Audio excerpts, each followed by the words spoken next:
સોસાયટીમાં કરોડોના ભ્રષ્ટાચારનો આક્ષેપ અમદાવાદના ગોતામાં લોકો રોષે ભરાયા। અમદાવાદના ગોતા સ્થિત વીર સાવરકર ગુજરાત હાઉસિંગ બોર્ડ સોસાયટીમાં ભ્રષ્ટાચાર થયો હોવાનું સામે આવ્યું। સોસાયટીના મેન્ટેનન્સ માટે જમા કરાવેલા કરોડો રૂપિયા કમિટી મેમ્બરો ચાઉ કરી ગયા હોવાનો સોસાયટીના રહીશો આક્ષેપ લગાવી રહ્યા છે। 1600 થી વધુ પરિવારોએ જમા કરાવેલા કરોડો રૂપિયામાં ભ્રષ્ટાચાર થયો હોવાનું સામે આવ્યું। મેન્ટેનન્સ પેટે આવેલા કુલ 15 થી 16 કરોડ જેટલી રકમ બેંકમાં મૂકવામાં આવી, પરંતુ હવે બેંકમાં મુકાયેલી આ રકમ ગાયબ થઈ ગઈ। રૂપિયાની ઉચાપતની જાણ થતા સોસાયટીના લોકોના પગ તળેથી જમીન ખસી ગઈ। સોસાયટીમાં ફંડ ન રહેતા સોસાયટી સામે 1 કરોડનું દેવું થયું છે। વીજ બિલ, પાણી સપ્લાય, સિક્યુરિટી જેવા ખર્ચા સામે સોસાયટી પાસે ફંડ નથી। વારંવાર ગુજરાત હાઉસિંગને ફરિયાદ કરી છતાં કોઈ પગલાં ન લેવાતા સ્થાનિકો પરેશાન થયા છે। આ મામલે સ્થાનિકોએ મુખ્યમંત્રી સુધી રજૂઆત કરવાની ફરજ પડી છે। બીજી તરફ હાઉસિંગ બોર્ડ અધિકારીના જણાવ્યા અનુસાર હાઉસિંગ બોર્ડ આ મામલે પગલાં લઈને જૂની બોડી રદ કરી નવી બોડી બનાવવા એજીએમ કરશે। 7મીએ ગુજરાતની 25 બેઠકો માટે યોજાશે મતદાન। ગુજરાતમાં પ્રચાર પડઘમ શાંત। ગુજરાતમાં પ્રચાર પડઘમ શાંત થયા છે। હવે ગુજરાતમાં મંગળવારે 25 બેઠકો પર મતદાન યોજાશે। 7મી તારીખે સવારે 7 વાગ્યાથી સાંજે 6 વાગ્યા સુધી મતદાન યોજાશે। 7 મે 12 રાજ્યની 93 બેઠક પર મતદાન થશે। ગુજરાતની લોકસભાની 25 બેઠકો અને વિધાનસભાની 5 બેઠકો પર પણ પેટા ચૂંટણી યોજાશે। પ્રચાર પડઘમ શાંત થતા સભા, સરઘસ અને રેલી પર પ્રતિબંધ રહેશે। હવે ઉમેદવારો ડોર ટુ ડોર પ્રચાર કરશે। ગુજરાતમાંથી ગાંધીનગર બેઠક પરથી ગૃહમંત્રી અમિત શાહ, રાજકોટથી કેન્દ્રીય મંત્રી પરસોત્તમ રૂપાલા અને પોરબંદરથી કેન્દ્રીય આરોગ્ય મંત્રી મનસુખ માંડવિયા ચૂંટણી મેદાને છે। નવસારીથી ભાજપના પ્રદેશ પ્રમુખ CR પાટીલ ચૂંટણીના જંગમાં છે, તો કોંગ્રેસમાંથી કેટલાક વર્તમાન ધારાસભ્યો ચૂંટણી મેદાને ઉતર્યા છે। ગુજરાતની સુરત બેઠક પહેલા જ બિનહરીફ થઈ છે, જેથી હવે 25 બેઠકો પર મતદાન યોજાશે। રાજકોટમાં પત્રિકા કાંડને લઈને રાજકારણ ગરમાયું। પરેશ ધાનાણીના ભાઈ પર ગંભીર આરોપ। રાજકોટમાં લેવા પાટીદારની વાયરલ થયેલી પત્રિકા મામલે ગંભીર દાવો કરાઈ રહ્યો છે। પત્રિકા કાંડમાં કોંગ્રેસના ઉમેદવાર પરેશ ધાનાણીના ભાઈ શરદ ધાનાણીનું નામ ઉછળતા ખળભળાટ મચી ગયો। ક્રાઇમ બ્રાન્ચે શરદ ધાનાણી અંગે પૂછપરછ શરૂ થયાની ચર્ચાએ વેગ પકડ્યો છે। 2 દિવસ પહેલા રાજકોટમાં એક પત્રિકા વાયરલ થઈ હતી, જેમાં ભાજપે લેવા પાટીદારો સાથે અન્યાય કરીને કડવા પાટીદારને વધુ લાભ આપ્યાનો દાવો કરાયો હતો। લેવા પાટીદારોને સતત ટાર્ગેટ કરાયાનો પણ આરોપ પત્રિકામાં હતો। આ મામલે કોંગ્રેસ કાર્યકર 4 પાટીદાર યુવકોની ધરપકડ કરવામાં આવી હતી, કોર્ટમાં પણ રજૂ કરાયા અને બાદમાં તેઓને છોડી મુકાયા હતા। આ મામલે પરેશ ધાનાણીના ભાઈનું નામ ચર્ચામાં આવતા ભાજપે આકરા પ્રહાર કર્યા, કોંગ્રેસ પર ગંભીર આરોપ લગાવ્યા, જેના પર કોંગ્રેસે પણ પલટવાર સાથે સ્પષ્ટતા આપવી પડી હતી। મતદાન અગાઉ બનાસકાંઠા કોંગ્રેસમાં ભંગાણ થયું તો રાજકોટ મહાનગરપાલિકાનો એક વોર્ડ કોંગ્રેસ મુક્ત બન્યો। મતદાનના દિવસ પહેલા રાજકોટમાં ફરી એકવાર કોંગ્રેસમાં ગાબડું પડ્યું। રાજકોટ મહાનગરપાલિકાનો વોર્ડ નંબર 3 કોંગ્રેસ મુક્ત બન્યો છે। કોંગ્રેસમાં જે સ્થાનિક નેતાઓ બૂથની કામગીરી સંભાળતા હતા, તેઓ તમામ ભાજપમાં જોડાઈ ગયા છે। રાજકોટ શહેર કોંગ્રેસના પૂર્વ મહામંત્રી અને કોંગ્રેસ પક્ષમાંથી કોર્પોરેશનની ચૂંટણી લડી ચૂકેલા દાનાભાઈ હુંબલ સહિત લગભગ કોંગ્રેસના ક્ષત્રિય, બ્રાહ્મણ, કોળી અને આહિર સમાજના 100 જેટલા કોંગ્રેસના કાર્યકર્તાઓએ પરસોત્તમ રૂપાલાની હાજરીમાં કેસરીયો ખેસ ધારણ કર્યો। પરસોત્તમ રૂપાલા ઉપરાંત ભરત બોઘરા અને શહેર ભાજપ પ્રમુખ મુકેશ દોશીએ તમામ લોકોનું સ્વાગત કર્યું હતું। આ તરફ બનાસકાંઠા કોંગ્રેસમાં પણ ભંગાણ થયું।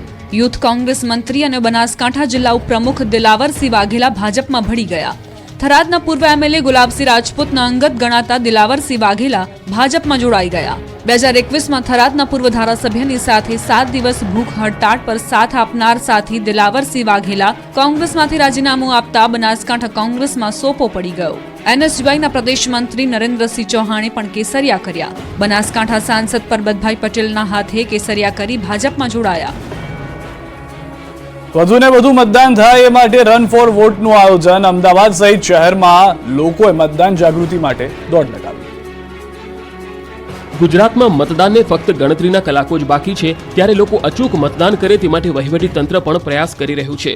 અમદાવાદમાં રિવરફ્રન્ટ પર મતદાન જાગૃતિ માટે રન ફોર વોટનું આયોજન કરવામાં આવ્યું, જેમાં મોટી સંખ્યામાં લોકો જોડાયા।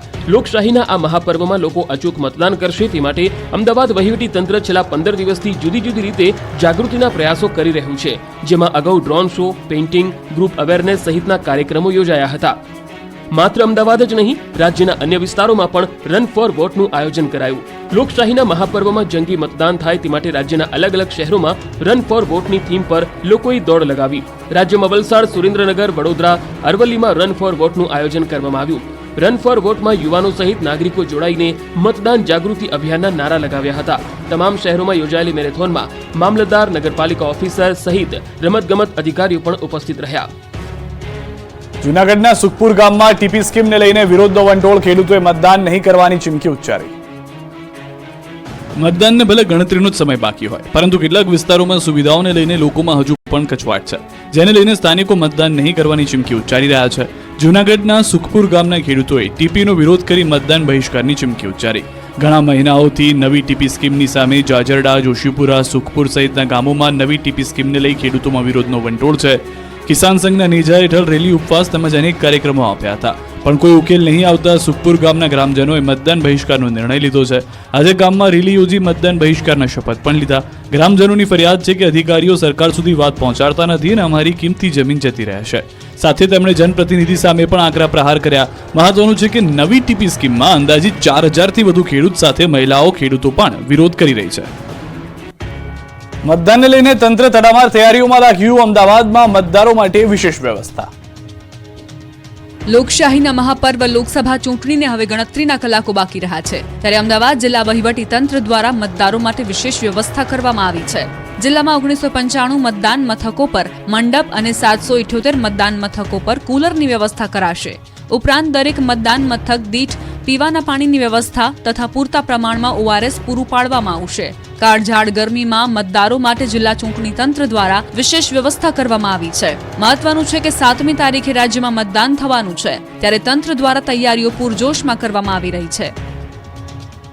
આ તરફ અમદાવાદમાં પોલીસ શાંતિપૂર્ણ ચૂંટણી પ્રક્રિયા યોજાય એ માટે ચૂંટણી બૂથ વિસ્તારમાં પણ સુરક્ષા વ્યવસ્થા ચુસ્ત કરવામાં આવી છે. અમદાવાદ પોલીસ દ્વારા સુરક્ષા વ્યવસ્થાને લઈ વિશેષ તૈયારીઓ કરાઈ હતી. અમદાવાદમાં 4132 જેટલા બૂથ આવેલા છે, જેમાંથી 931 બૂથ ક્રિટિકલ અને 3201 બૂથ સામાન્ય છે. ચૂંટણી પહેલા સરહદો પર સઘન ચેકિંગ, આંતરરાજ્ય બોર્ડરો પર પોલીસ એલર્ટ થઈ. રાજ્યમાં લોકસભાની ચૂંટણી નજીક છે, ત્યારે ગુજરાતમાં કોઈ પણ ગેરકાયદે વસ્તુની ઘૂસણખોરી ન થાય તેના માટે આંતરરાજ્ય બોર્ડરો પર પોલીસ એલર્ટ થઈ છે. દાહોદ પોલીસે રાજસ્થાન અને મધ્યપ્રદેશની બોર્ડર ઉપર રાઉન્ડ ધી ક્લોક ચેકિંગ હાથ ધર્યું. બોર્ડર ઉપર SST, FST, PSI સહિતના કર્મીઓ CCTV સહિતની ટેકનોલોજીનો ઉપયોગ કરી બોર્ડરથી પ્રવેશ કરતા અટકાવી રહ્યા છે. આપને જણાવી દઈએ કે દાહોદ જિલ્લાની અંતરિયાળ 19 જેટલી ચેકપોસ્ટ ઊભી કરવામાં આવી છે. 26 બેઠકો ઉપર લોકસભાની ચૂંટણી યોજાનારી છે. દાહોદ જિલ્લો રાજસ્થાન અને મધ્યપ્રદેશને અડીને આવેલો હોવાથી આ બોર્ડર ઉપરથી દારૂ તેમજ અન્ય કેફી પદાર્થોની અવરજવરની આશંકા હોય છે. અનેકવાર આ બોર્ડર પરથી કરોડો રૂપિયાનો દારૂ અને હથિયાર પકડાયા છે. ચૂંટણીના સમય દરમિયાન સરહદ પરથી નશીલા પદાર્થો સાથે રાજ્યમાં ન પ્રવેશે તેના માટે રાઉન્ડ ધી ક્લોક બંદોબસ્ત ગોઠવીને વાહન ચેકિંગ હાથ ધરવામાં આવી રહ્યું છે. પોરબંદર ભાજપના ઉમેદવાર મનસુખ માંડવિયા પૌરાણિક મંદિર પહોંચ્યા, જે તેઓએ 52 ગજની ધજા ચડાવી. ધોરાજીના સુપેડી ગામનું મુરલી મનોહર મંદિર અતિ પૌરાણિક મંદિર છે. કહેવાય છે કે જે ભક્તો દ્વારકા મંદિરમાં ધજા નથી ચડાવી શકતા, એ ભક્તો સુપેડી ગામમાં મુરલી મનોહર મંદિરે ધજા ચડાવે છે. તેનું પણ દ્વારકા જેટલું જ મહત્વ ગણાય છે. મતદાનને ગણતરીના જ કલાકો બાકી છે, ત્યારે પોરબંદર લોકસભા બેઠકના ભાજપના ઉમેદવાર મનસુખભાઈ માંડવિયા તથા તેમના પત્ની મંદિરે પહોંચ્યા. તેઓએ સુપેડી ગામમાં આવેલા અતિ પૌરાણિક એવા મુરલી મનોહર મંદિરે 52 ગજની ધજા ચડાવી. વાજતે ગાજતે ઢોલ નગારા સાથે મંદિરમાં ધજા મનોરથનું ભવ્યાથી ભવ્ય આયોજન કરવામાં આવ્યું. માંડવિયાએ સજોડે મુરલી મનોહર મંદિરના દર્શન કર્યા. આ દરમિયાન મંદિર પરિસરમાં ભક્તિમય માહોલ સર્જાયો. મનસુખ માંડવિયાએ 52 ગજની ધજા ચડાવીને ધન્યતા અનુભવી. માંડવિયા તથા તેમના પત્ની અને ભાજપ આગેવાનો, કાર્યકર્તાઓ પણ મંદિરમાં ઉપસ્થિત રહ્યા. મુરલી મનોહર મંદિરના મહંત રવિદાસ બાપુએ માંડવિયા તથા તેમના પત્નીને સંતો મહંતો વતી આશીર્વાદ આપ્યા. મતદાન કરો, દૂધ પર વધુ ભાવ મેળવો. મતદાન પહેલા સુમુલ ડેરીની પશુપાલકો માટે જાહેરાત. સુમુલ ડેરીના પશુપાલકોને મતદાનના દિવસે પ્રતિ લીટર દૂધ ₹1 ભાવ વધારે અપાશે. મતદાન જાગૃતિ માટે સુમુલ ડેરી અનોખી પહેલ કરી. નિઝરમાં ભાજપ પ્રેરિત સહકાર સંમેલન યોજાયું, જેમાં મોટી સંખ્યામાં લોકો હાજર રહ્યા. સંમેલનમાં જયરામ ગામિત, સુમુલના ચેરમેન માનસી પટેલ, સહકાર અગ્રણી ભીખાભાઈ પટેલ, સુમુલના ઉપપ્રમુખ જયેશ દિલાડ સહિતના સહકાર અગ્રણીઓ ઉપસ્થિત રહ્યા. સંમેલનમાં સુમુલ ડેરીના ચેરમેન માનસી પટેલે વધુમાં વધુ મતદાન કરવા નાગરિકોને અપીલ કરી. સાથે પશુપાલકો માટે એક જાહેરાત પણ કરી. સુમુલ ડેરીના પશુપાલકોને મતદાનના દિવસે પ્રતિ લીટર દૂધ પર ₹1 વધારે ભાવ આપવામાં આવશે. જો કે આ ભાવ વધારાનો લાભ ફક્ત મતદાન કરનાર પશુપાલકોને જ મળશે. ખંભાળિયામાં મહાપ્રભુજીના પ્રાગટ્ય દિવસની ધામધૂમથી ઉજવણી થઈ. આ પ્રસંગે રાજ્યસભાના સાંસદ પરિમલભાઈ નથવાણીએ અચૂક મતદાનની અપીલ કરી. દેવભૂમિ દ્વારકાના ખંભાળિયામાં મહાપ્રભુજીના પ્રાગટ્ય દિવસની ભવ્ય ઉજવણી થઈ, જેમાં રાજ્યસભાના સાંસદ પરિમલભાઈ નથવાણી ખાસ હાજર રહ્યા. આ પ્રસંગે સેવાકુંજ હવેલીથી મહાપ્રભુજીની બેઠક સુધી મહાપ્રભુજીની ભવ્ય શોભાયાત્રા નીકળી. ખંભાળિયામાં આવેલી નવી લોહાણા મહાજનવાડી સહિત તેમજ વિવિધ સ્થળો પર શોભાયાત્રાનું ભવ્ય સ્વાગત કરાયું હતું, જ્યાં રાજ્યસભાના સાંસદ પરિમલભાઈ નથવાણી તેમજ રિલાયન્સ ગ્રુપના ધનરાજભાઈ નથવાણી પણ ખાસ ઉપસ્થિત રહ્યા હતા. મહાપ્રભુજીના પ્રાગટ્ય દિવસ નિમિત્તે મહાપ્રભુજીની બેઠક ખાતે દર્શન કરવા માટે મોટી સંખ્યામાં દર્શનાર્થીઓ મંદિરે ઉમટી પડ્યા. બાદમાં નવી લોહાણા મહાજનવાડી પર રઘુવંશી સમાજના કાર્યક્રમમાં પરિમલભાઈ નથવાણી અને ધનરાજ નથવાણીએ હાજરી આપી. સમાજના અગ્રણીઓએ બંને મહાનુભાવોનું ઉષ્માભેર સ્વાગત કર્યું હતું, જ્યાં પરિમલભાઈએ અચૂક મતદાન કરવા સૌને અપીલ કરી હતી. આપણે આપ સૌ જ્ઞાતિબંધુઓ જેટલા છે અહીંયા લોહાણા સમાજના, હું સૌને નમન કરું છું, વિનંતી કરું છું કે આપણું મતદાન વહેલી સવારે શરૂ થઈ જાય અને 11 વાગ્યા સુધી 12 વાગ્યા સુધીમાં આપણા તમામ મત પડી જાય એ આપણા માટે બહુ ગૌરવની વાત છે. અમદાવાદની એક પાંજરાપોળમાં અનોખા દ્રશ્યો, 400થી વધુ પશુઓને તરબૂચનું નિરણ.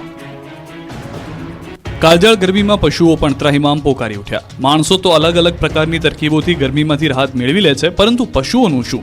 આ જ વિચાર સાથે અમદાવાદના નરોડાના પાંજરાપોળમાં પશુઓ માટે અનોખું ભોજન પીરસાયું. ઉનાળામાં કાળઝાળ ગરમીમાં પશુઓ માટે તરબૂચનું વિતરણ કરવામાં આવ્યું. નરોડામાં પાંજરાપોળ ખાતે 400થી વધુ પશુઓને તરબૂચનું નિરણ કરવામાં આવ્યું. ઉનાળાની કાળઝાળ ગરમીથી ગાયોને ઠંડક મળે તે હેતુથી કેરી, તરબૂચ અને ટેટીનું સમયાંતરે નિરણ કરવામાં આવે છે. ત્યારે એક સાથે 5100 કિલો તરબૂચ ગાયોને ખવડાવવાનું આયોજન કરાયું. દ્રશ્યોમાં જોઈ શકાય છે કે પશુઓને ખવડાવવા માટે પુષ્કળ પ્રમાણમાં તરબૂચ મુકાયા છે. બીજી તરફ ગાયોના ધણને છૂટું મૂકતા 400થી વધુ ગાયોએ તરબૂચ ખાવા માટે દોડ મૂકી. ભીષણ ગરમીથી રાહત મેળવવા ગાયોના ધણ છૂટવાના આ દ્રશ્યો જુઓ. દ્રશ્યો પરથી જ અંદાજ લગાવી શકાય કે ગરમીમાં ઠંડક માટે પશુઓ કેટલા ઉતાવળા બન્યા છે. કચ્છનો અજરક બ્લોક પ્રિન્ટ હસ્તકળાને હવે જીઆઈ ટેગ મળતા તે વૈશ્વિક સ્તરે ખ્યાતિ પામશે.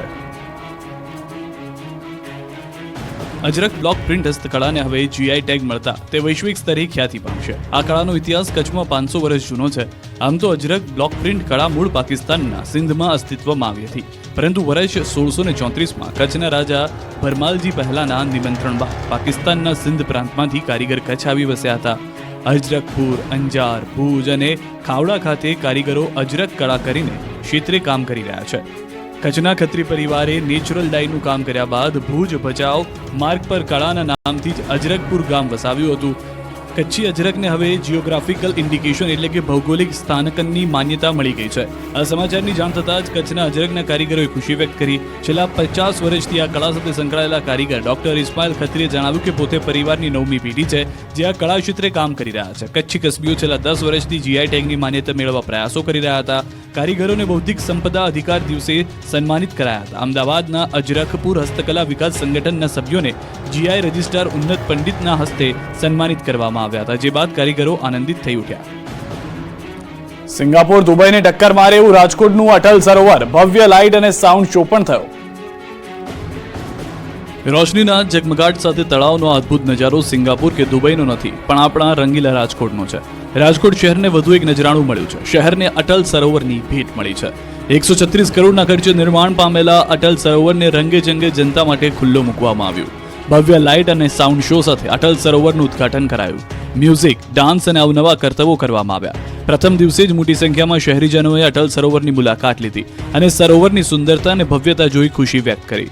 136 કરોડના ખર્ચે બનેલું અટલ સરોવર 2,93,457 ચોરસ કિલોમીટર વિસ્તારમાં ફેલાયેલું છે.